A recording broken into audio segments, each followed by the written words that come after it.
Hello.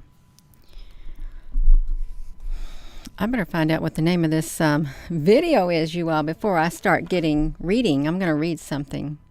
It's going to be a tad bit different. The prehistory as written before civilization. So our civilization, when the mankind's civilization was written about, was there. Let's read what I got written on there. Hello, Apple Brooks.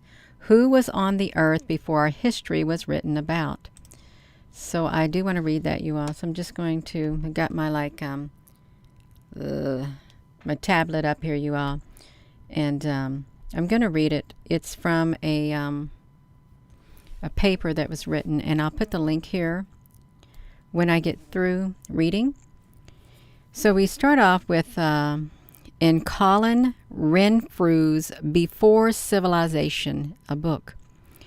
The following passage says that archaeologists all over the world have realized that much of prehistory, as written in existing textbooks, is inadequate. Some of it quite simply wrong. It has been suggested that the changes now at work in prehistory herald the shift to a new paradigm, made necessary by the collapse of the first paradigm. If you're all tuning in, I'm reading something. After hybridization, certain chosen ones from the earth, men, were also brought into the inner circles of the visitors. We're talking about aliens like. This would have been done for purely pragmatic reasons.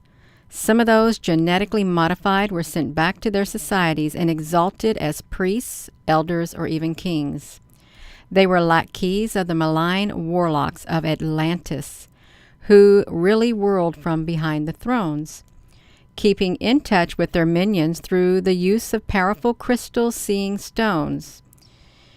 In the book, Our Haunted Planet by John Keel, we read, according to the traditions of many isolated peoples, the first emperors in Asia were god kings who came down from the sky, displayed amazing superhuman abilities, and took over. There was a veritable worldwide epidemic of these god kings between 5000 and 1000 BC. They were also capable of telepathic communications. Their close worldwide cooperation has been maintained by instantaneous intercommunication by telepathy, which is taught them. And it's from the book, The Ultimate Frontier. It is from these times that we have the concept of initiation into the so-named mysteries, which were always some kind of sequestered knowledge of enormous portent that only a few special, severely tested persons could know about. Later it was thought, after mankind defied the alien depots, some of these initiation processes were maintained for the keeping of the knowledge sacred and out of their hands. These false envoys and overlords imposed taxation, enforced slavery and sacrifice, and generally lived off the labor of the hybrid earth people. The indigenous people of earth did not rebel immediately against the foreign oppressors. Strong, assertive leaders, it seems, were needed after the destruction of Tiamat and the subsequent terrestrial calamities. The false ones promised consolidation, order, safety, and privilege.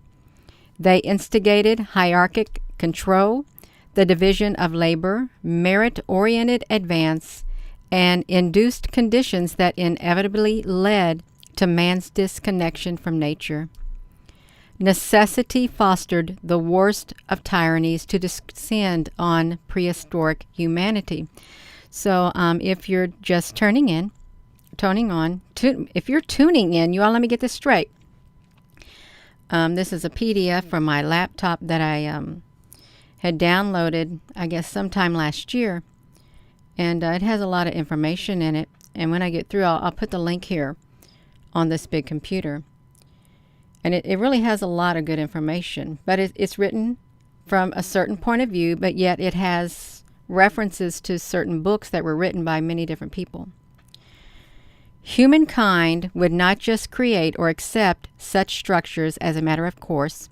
It takes extraordinary circumstances for the millennia-old symbiotic umbilical connection to the planet of origin and to the universal order to be occluded, and for humankind's catonic sensibility and natural love to become submitted and directed away from its prime source and object into purely pragmatic power relations. It is logical to assume that these incongruent and deviant patterns have not arisen merely as a matter of course, as a consequence of the erstwhile organic evolution of our species, as modern intellectuals advocate. We feel that it is more consistent with the facts to posit some external interference, and there are many myths, legends, and sagas that conceal behind the wide and complex panoply of euphemism, I don't know what it is, allegories, allusions to this very predicament, you all. So I'm reading something. We're going to talk about the aliens now. From the presence of the aliens and from their overt dominion, we have the creation of competitive sports, test of prowess, and exaltation of muscular skills. There also came the pursuit of aggressive warfare and the conquest of other tribes and nations. There came the division of people into superior and inferior groups. We must ask, are such habits intrinsic to humans on earth? Are they productive? Would they not be more commensurate with the agenda of those bent on weakening the population of the earth, on embroiling them into futile and destructive wars, on arousing aggressive instincts, which cause so much systemic and social despair? From their presence came the reality of ritual murder, human sacrifice to further instill fear and provide sustenance to the gods of the underworld. This accounts partly for why once great and benign civilizations, peaceful and respectful of nature, suddenly descend into debauchery and civil strife. In the legends of the Tahoe, California Indians, for instance, we read of the strife. There was a time when their tribe possessed the whole earth and were strong and numerous and rich. But a day came when a people rose up stronger than they and defeated and enslaved them. Afterward, the Great Spirit sent an immense wave across the continent from the sea, and this wave engulfed both the oppressors and the oppressed, all but a very small remnant. The records of hundreds of cultures lead us to the conclusion that their eventual decline and fall was indeed due to external interference.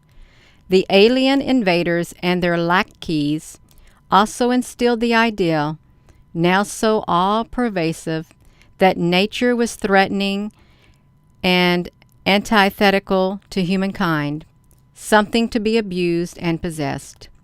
This instinct is certainly not natural to terrestrial humans, but would be consistent with the outlook of those not from this planet. So I'm reading something, you all.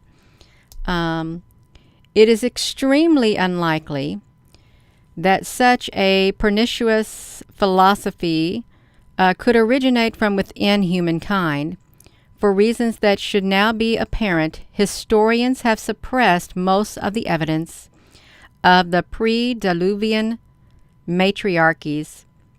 All the various tenets of post-Diluvian religion have their roots in the lexicons of those bent on mind control and the enslavement of humankind.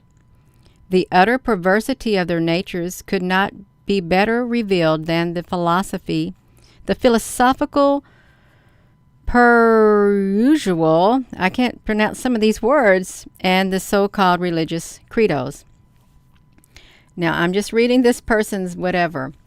A study of Christian history discloses the pretentious fact that the concept of malignancy of matter coming into the movement from Hinduism through Zoroastrianism became an influence overwhelmingly dominating the theology and the ethic.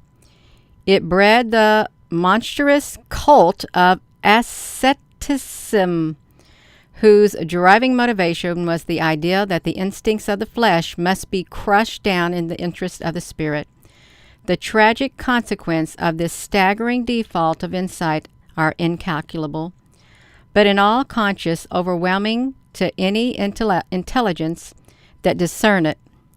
It lay the Christian mind open to the obsession of psychological influence that has been nothing less than devastating to sanity, inflicting upon the psyche a trauma that has produced morbidity and crushed to a degree the natural instinct for human happiness. Alvin Boyd Kuhn, The Ultimate Canon of Knowledge. That's one person's opinion. And if this is not for you all, you don't have to watch it or listen. You all don't. I'm going to put the link when I get done after I get done with this video. From these male factors comes the notion of the removed God, a distant, immaterial, and punitive demiurge that requires man to repress natural instincts and live in constant guilt. From them also come the pernicious concept of a fallen God who tempts the unwary and leads one into everlasting perdition.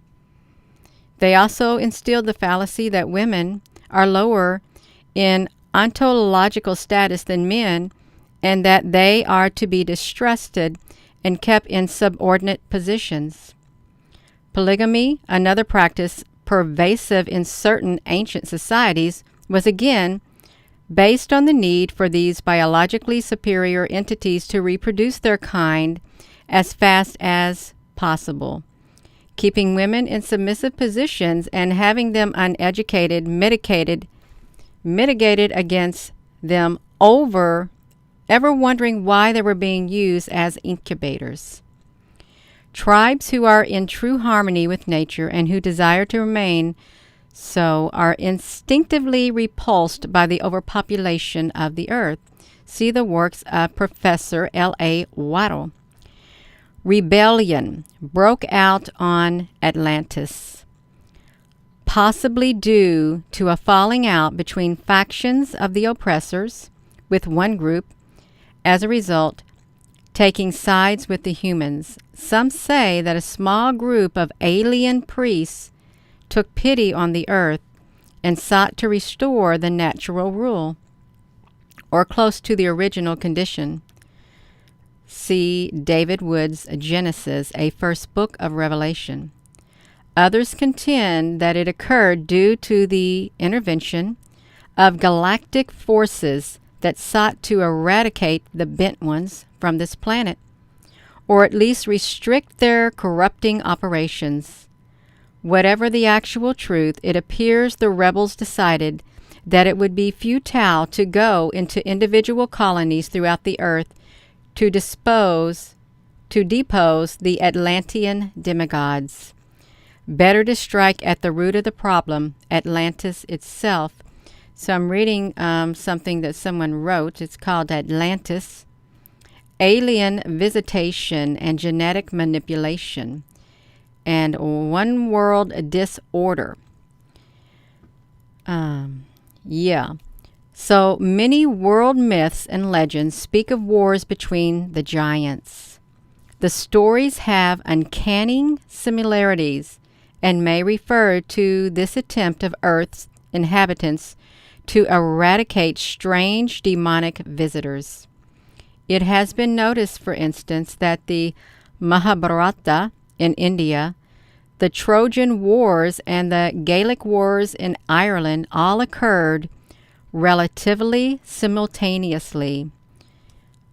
See Emanuel Velikovsky.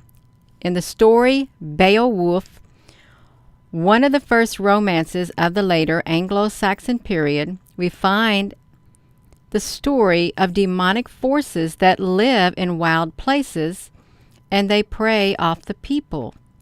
The romances have the same refrain wherever they are found. All speak of the banished hybrids, living on the islands or under the earth. Is this the mere story that is put before us? Was it all just creative license? Grendel, this monster grim, was called.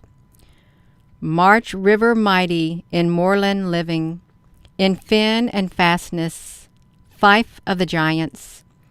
The hapless wight a vow had kept, since the Creator his exile doomed. On kin of Cain was the killing avenged, by sovereign God for slaughtered Abel. Ill fared his feud, and far was he driven, for the slaughter's sake from the sight of men. Of Cain awoke all that woeful breed, Etons and elves and evil spirits, as well as the giants that warred with God. Weary while, but their wage was paid them. Beowulf, Prelude, Episode 1, you all. So they're talking about the Atlanteans. On Atlantis, the people of the sequestered colonies of original Earth inhabitants, forewarned of this coming rebellion, would have been prepared to vacate the precincts and overthrow the tyrannical, technocratic elites. Knowledge, instruments, and books were rescued and preserved. The freed persons moved onto the waters in ships and with use of certain devices attempted to relocate to their respective lands. Some that were not able to do this settled on lands that were unfamiliar. This is clearly the case with the Gaels. In fact, it is recorded that they came to Ireland from 4 sacred islands that were destroyed because the rulers were corrupt. In Irish myth, we read of the successive waves of colonists, each declaring that, although in opposition, politically they were kindred to those already in situ. The story of the migrations has survived down to modern times and been retold in masterworks of fiction and nonfiction. See Charles Squire, Jim Fitzpatrick, Morgan Llewellyn, Ursula Le Guin, Frank Herbert, and Robert Holdstock. Many of the people who left Atlantis after the overthrow were themselves genetically altered and possessed what was called magical powers, which awed all that witnessed them. The extraterrestrial priests who sided with the earth people set themselves up as kings and more likely as advisors of the indigenous but magically endowed kings. The Arthurian legends speak of such beings. For instance, Merlin. In other Celtic myths, we have Taliesin, Amerigen, Tuan, Braise, Baelor, Dian, Set, Indek, Elathan, Lu, Nuada, Cuhulain, Ossiane, Finn Mac Cumhel, and a host of others. In these and other stories, the advisor, the leader, or the king has pronounced strength, wisdom, clairvoyance, beauty, and long life, which all are possible results of genetic modification. One may also recall strange attributes of Russian warlock Grigory Rasputin, enigmatic occult advisor to the Romanov dynasty of the 19th century. In many cases, he also possessed a familiar weapon or talisman with magical properties, you all.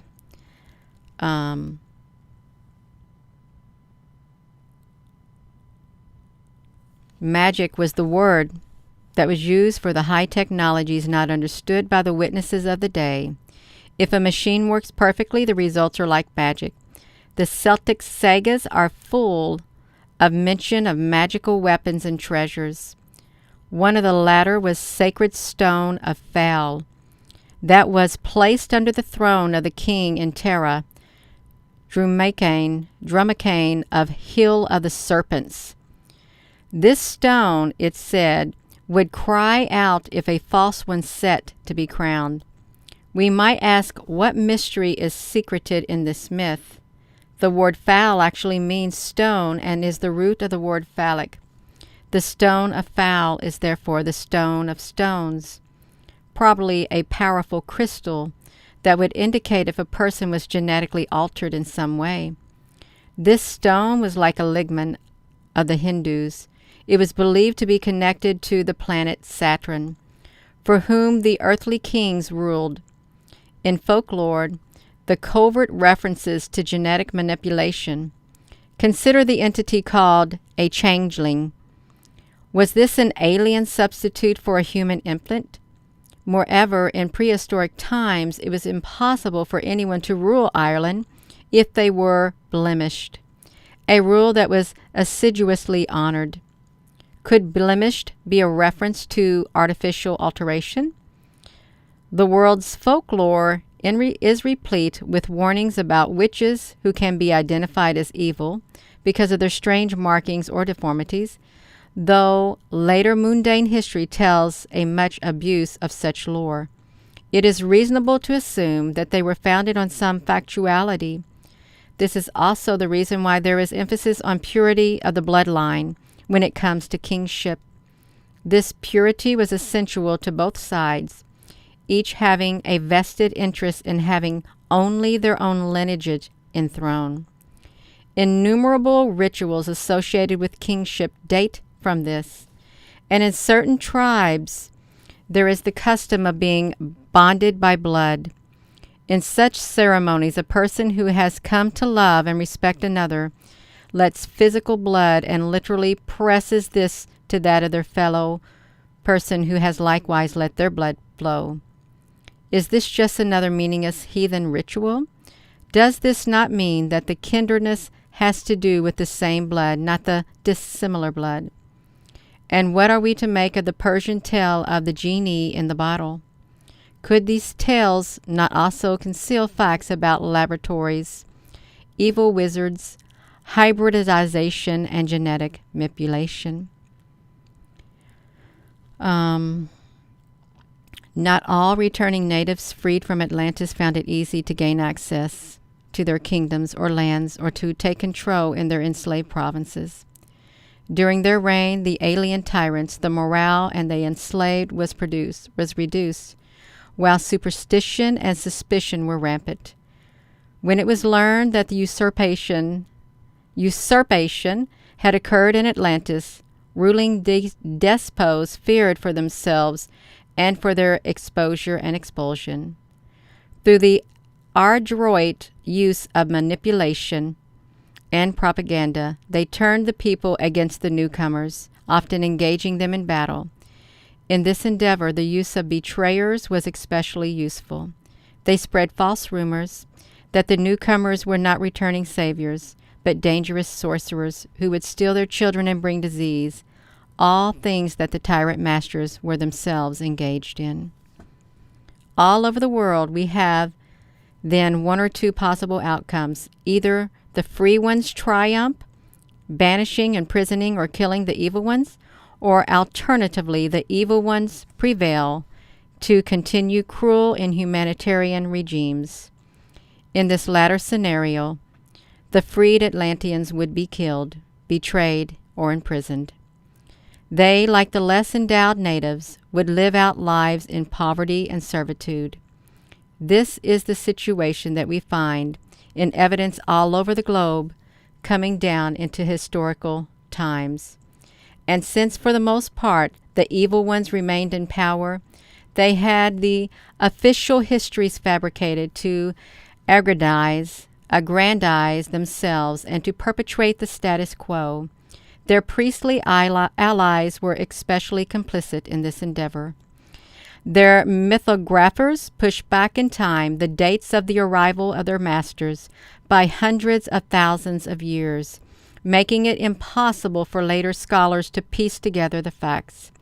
They also saw to it that the facts would be further distorted by creating around the various accounts innumerable elaborations and exaggerations, such as we now find in all myths, legends, and fairy tales.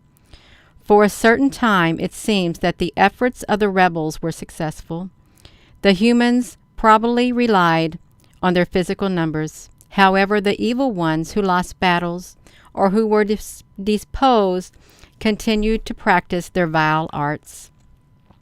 More importantly, the offspring of those who had been genetically altered also continued to exist and procreate. They had within them the instincts of aggression and power mania innate to their forefathers. It is these persons who move from the limbic and later the left brain modality who excelled in the technological sciences and were predisposed to feeling separate, distinct from, or superior to the planet's natural inhabitants. They were the ones who found it easy to destroy nature and to manipulate and murder their fellow human beings.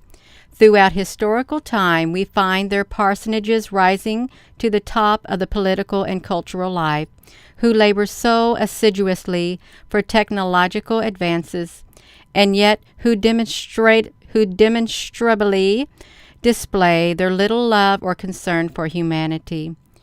Do such scenarios occur for the reasons that we have been conditioned to believe? And can the same set of facts be approached from another angle? I'm done reading that, you all. That's I know it's a little long, and it was kind of different, but that's what I felt led to read. It is, and I don't know how that chat went. I have no idea how that chat went, you all. But I think that has a lot of history, and it does. It's like a cycle that has been going on for a very, very long time. It is, and some Atlanteans were pushed out of their area where they were at and forced to go and be enslaved. They were. And I'm not a historian. That was something that was written. And when I end this video, I'll put the link to that. I will try to, I'll have to log in on my laptop and put it up there for you all. So, hello everyone. That's right. I'm not going to say that I agree with everything that was written, okay, but I found it kind of enlightening in some areas and interesting. I have an open mind. I do, and I'm sure a lot of you have an open mind. We all probably agree that there is evil on the earth, and we have superior beings and inferior beings. And what was written about, you know, it does sound like it's a cycle that keeps going and going and going, all of it. But that was written from various points of views, from various people, I guess in various fields of study with various books that they wrote. Yeah. There are some people who say that they came from Atlantis, that they were, you know, Atlanteans, and you never know. You never know, really. Some people, they have different blood types than others. They do. And we know that there is a breeding program with aliens. People have been abducted. And there's different types of aliens. There are different types of earthly beings and interdimensional beings. There's beings inside the earth. And you cannot discount people's experiences that they share with others about being abducted, about seeing UFOs. Some have, you know, like peaceful encounters, and some may have very scary encounters. And some people, you know, they have their minds wiped. They can't remember when abductions occur. They have missing time too. So really, what is taking place? Are the beings here on the earth? Are they under the earth? And are they all bad? I don't think they're all bad. I really don't. Just like I don't think all humanity is bad. I don't think that all under the earth could possibly be bad either. I don't. But where you have the good, you have the bad, and I know it's a constant battle in this physical realm and in the spiritual realm and in the interdimensional realms. We're not in this battle alone. We're not. There's lots of others who are fighting for humanity. They are standing up for humanity, doing their best, even though it costs them their lives. They're standing up for humanity, and many have lost their lives as a result. So it's not a game what's happening. It never has been a game. There's always been people throughout history that wanted to do the right thing. Okay, they did. They wanted to be there for others. They wanted to save others. And I don't blame them. I don't. If they felt led, within their being that was their calling, so be it. You can't really go through life not having anybody who wants to, save or help out or do the right thing. There's always going to be those who do want to do the right thing and help out. So, yeah, you all, that's okay. That was a little bit of different types of history and stuff that was people written about. Let me see if I could even find it on here. If I set this right here, if I can find the book on here, I can put it in here. You all, let me see if I can. If I type it on here, you all might see the screen look a little bit different. Let me see if I can find it.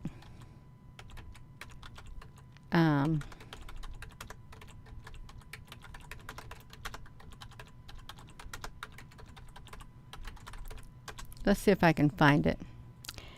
Well, it's a book. It's a book, you all. So let me see this. You can see it right here. It's on a split screen right here. This is a thing right here. Kindle. A Kindle thing. How on earth? Wait, is this right here? Right here? I think this is it, you all. Can you see this? Let me copy it. Let's see if we can copy that link and put it here in this live stream. I'm telling you, it has a whole lot of things packed into it. It's plumb full of all kinds of things. And I kid you not, it has dates. I got to get this one thing out of the way. It's got all kinds of dates in it. Historical dates, timestamps, and things like that. We're going to put it there. That's what I read out of right there. And I think it's free. I don't know. Let's put it there. You see, I've got this on here. We're going to save it. You're welcome, Albert. That's right. Because if I am to click into that, let's see what happens if I click into it. Let me show you some of this. See, this is what it looks like. Lemuria. It's got Lemuria, from the end of heaven, Earth's first deluge, the old world disorder. That's what I read. I think I read chapter 3. Old world. Can't get the words out. Old world disorder. The race of Adam, Homo Atlantis, the world falls dead, records of blood and stone, shall reverse the world, reptilian priestess and strange genus, genes, serpents in the street. It's a lot of things, you all. That's right, all of it. So you can check it out right here. The Greatest Myth, preface, all of this, you all. So this is all the things that's in that book, from the end of heaven. All of this right here. Mankind, child of the stars. Yeah, if you want to do a lot of reading and if you're bored or something, this literally, it has links to everything. Genesis of the Grail Kings. Abduction and manipulation of humans with advanced technology. The dragons and the serpents. All of it. Look at that, you all. Atlantis was not a center of advanced human civilization, but was rather the creation of and home to an alien being that colonized the earth. There are over 30,000 texts from all over the world that speak of this visitation, and these are only those texts that have remained intact throughout the millennium. Atlantis and strange god men are mentioned in scriptures such as the Bible, the Book of Enoch, the Ramayana, the Mahabharata, the Vedas, the Shastras, the Norse Edda, the Zend Avesta, the Persian, the Codex, Chimalapaka, Tolek, the Popol Vuh, Mayan, the Welsh Triads, the Vishuddhai Magi, the Buddhists, the Annals of the Four Masters, the Iris, the Ipura, the Imatrid Papayari, Egyptian, the Annals of Kuahalatan, and many others, you all. Atlantis, a name recorded in various permutations by hundreds of cultures, have been called Antilia, Amente, Arula, Aralu, Adela. All of these names, Hyperborea, Argartha, Tula, Rutus, Thul, Herpsi, Hybrasil, to name a fool. The Elatian Fields, you all. So this is really, it's pretty cool. It really is. Look at that, Shakespeare. There are more things in heaven and earth, Horatio, than are dreamed of in thy philosophy, William Shakespeare. So, and we can go back. You can see where you can buy it right here, Goodreads. You can buy it off of Amazon if you wanted to. Oh, this looks like an old book. You look at that. If you wanted to buy that off of here and just read it, if you like a good book, you could do it. And I kid you not, you all, I would recommend it. I would, because of all the things that are written in it, the references. It's packed full of references is what it is. Total packed full of references in here. If we were to go here again, you all, and I did put this link right here, the free something. Where did I see? It's at the very, very end. Look, look at this. You can't beat this, you all. It has all of these time stamps in it. 19, Rockefeller Institute, medical research founded. Max Planck formulates the quantum theory in the 1900.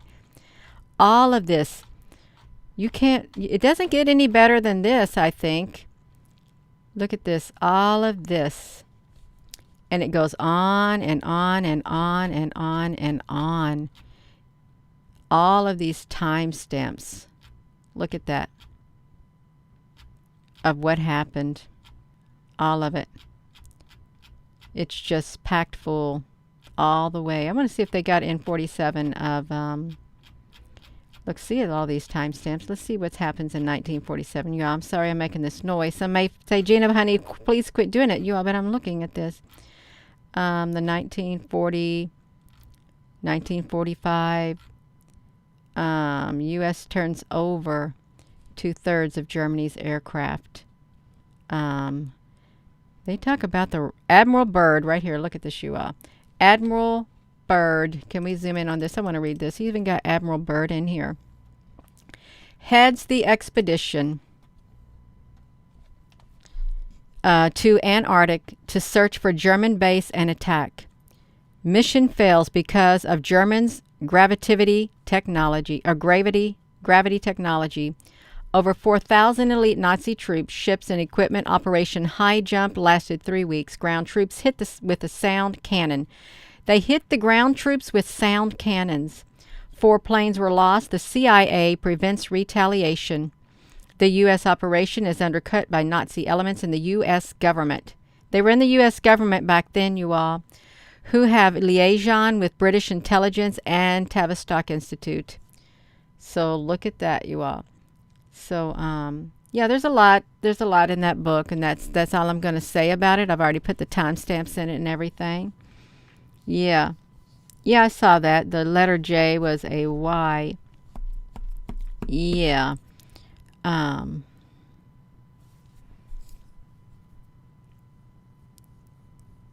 Sometimes I would read that at night. I get my laptop app and I'll go to a certain area in there and just read, and I think, wow, did that really happen? That is so interesting, because there's so much that did happen in history that we're not really told about, but we know something is fighting for control. We do. And the reason it has to fight is because there's resistance. That's why they are being resisted and being held back, so they got to push a little harder. If they weren't fighting, that means that they would have already have complete control, but they don't. That's why there's fighting going on, because they're facing resistance. Oh, the stars are very bright in the field. Well, I've got gray skies, white skies here. Oh, Michelle Terry, where's that divine feminine hola? Show y'all's love for your mamas here. Michelle, honey, you so funny. That's right, you are. If you're all just tuning in, you all, that's I would encourage you to get that if you want to. If you don't want to, don't have to. Yeah. Have any of you seen that before or read it? Heard about that book? I accidentally stumbled upon it. Yeah, that's right. Stumbled upon that, and I was happy that I did. I was kind of shocked. Yeah, I was kind of shocked.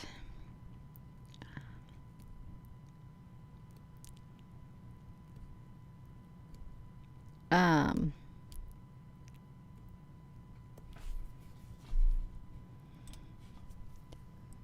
let me come over here, you all.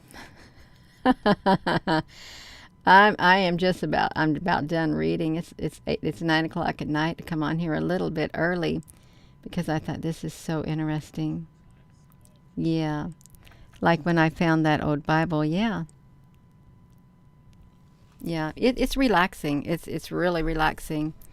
Um, Especially if you want to just chill out and read something that sounds like it's a fantasy, but it's really packed full with a lot of real world things. That's pretty cool too, even though some may think it's all fictitious.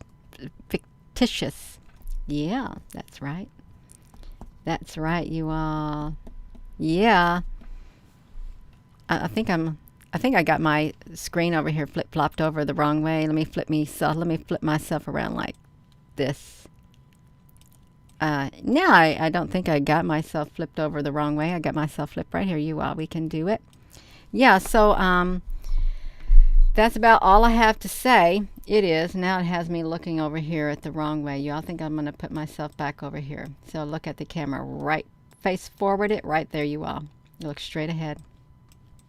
Fix your gaze directly in front of you. Do not look to the right nor to the left. Boom. So, yeah, thank you all so much. And again, that was from, what was that from? It was from Atlantis, alien visitation and genetic manipulation of these aliens. And they say that Atlantis was 30,000 years ago. They came to Earth.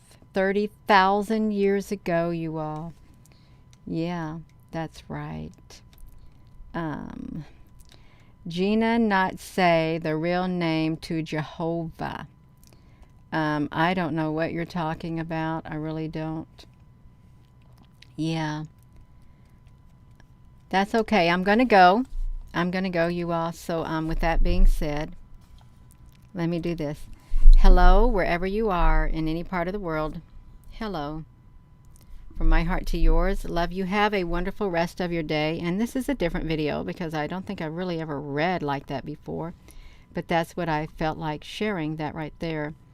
Something light, but yet something informative and maybe not informative. Maybe some people feel that it was make-believe, but it was something different, something to think about.